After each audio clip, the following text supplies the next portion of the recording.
بات دراصل یہ کہ ہم جو مسلمان ہیں نا یہاں کے رہنے والے، اور خاص طور پر جو وہاں سے ادھر سے آئے ہوئے ہیں، مفت خوری کی عادت اتنی مضبوط اور پڑی ہوئی ہے کہ ہمارے خون میں رچ بس گئی۔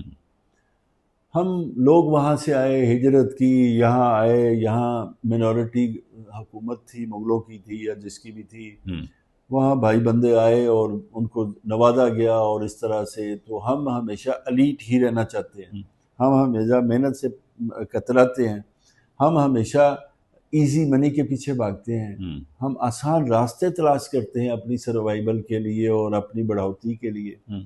تو یہ ہمارا ایک مستقل خاصہ ہے، یہ ہمارے ڈی این اے میں شامل ہو چکا ہے، اور یہ ایسی لعنت ہے کہ جس سے پر چل کر، جس کو فالو کر کے دنیا کی کوئی قوم ترقی نہیں کر سکتی۔ دن بدن چیزیں بڑھتی جا رہی ہیں اور یہ تباہی بربادی کی طرف ہم جا رہے ہیں۔ آج کے اخبار میں نے دیکھا کہ کتنے 100 ارب جو ہے یہ 2 ماہ میں گورنمنٹ نے قرضہ لیا ہے۔ تو کیسے چلے گا؟ جو ملک کے اکنامیکلی وائبل نہیں ہوگا کیسے چلے گا؟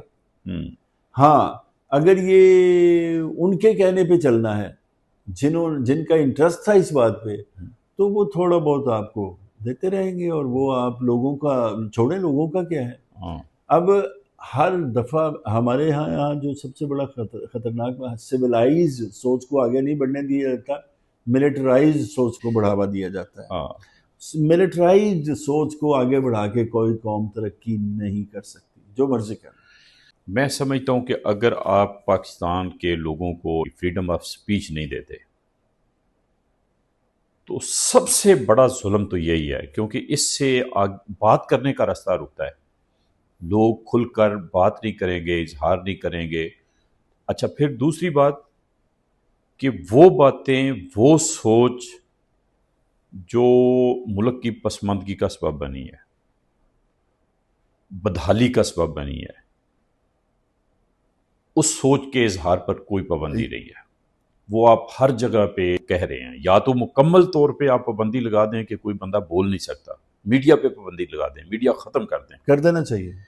اس سے بہتر ہے کہ وہ ختم ہو جانا چاہیے، کیونکہ اس وقت جو میں آپ سے 100% متفق ہوں، یہ اس طرح کے فضول میڈیا کا جتنی کی گنجائش ہے نا، اس سے ختم ہو جانا چاہیے۔ یعنی جو پسماندگی دینے والی سوچ ہے، بدحال کرنے والی سوچ ہے، وہ تو بلا روک ٹوک جاری ہے، وہ بات آپ پھیلائے جا رہے ہیں، یک طرفہ طور پہ پھیلائے جا رہے ہیں، ٹھیک کہہ رہے ہیں۔ اور جو ایک ریشنل اپروچ ہے، عقلی بات ہے، اس کو آپ آزادی نہیں اور دیتے، یا جس کی وجہ سے وہ غربت پسماندگی میں اضافہ ہو رہا ہے، اس کی نشاندہی کرنے پر آپ پر پابندی ہے۔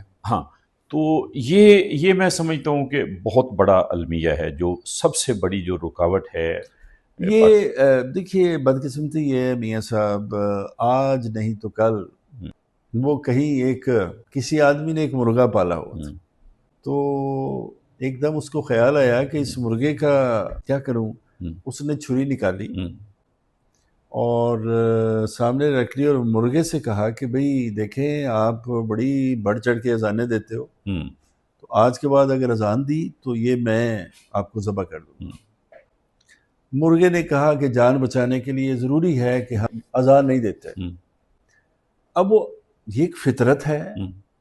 اس کے بعد چند دن اس نے اذان نہ دینے کی پریکٹس کی، گلے میں اٹک گئی، تو مالک نے پھر اس کو ایک دن بلا لیا اور اسے کہا کہ یہ جو تم پر پھیلاتے ہو نا، کہ جاتے ہو بھاگ کے کہ پر، تو پھر اگر آئندہ یہ پر مارنے کی کوشش کی، ہلانے کی کوشش کی، تو بھی آپ کو ذبح کر دوں گا۔ اس نے کہا ٹھیک ہے جی، میں چلو جان بچانے کے لیے کوشش کرتے ہیں۔ تیسرا مطالبہ سامنے آ گیا کہ بھئی آپ آئندہ کے لیے اگر زندگی چاہتے ہو تو انڈا دیجیے۔ پھر مرغے کو سمجھ آئی بہتر تھا کہ وہ پہلے دن ذبح ہو جاتا۔ تو جب تک یہ قوم میں نہیں آئے گی بات، یہ سارے، تب تک یہ کیسے ہوگا؟ یہ تو ذبح ہونا پڑے گا، ایک دفعہ ذبح ہونا پڑے گا۔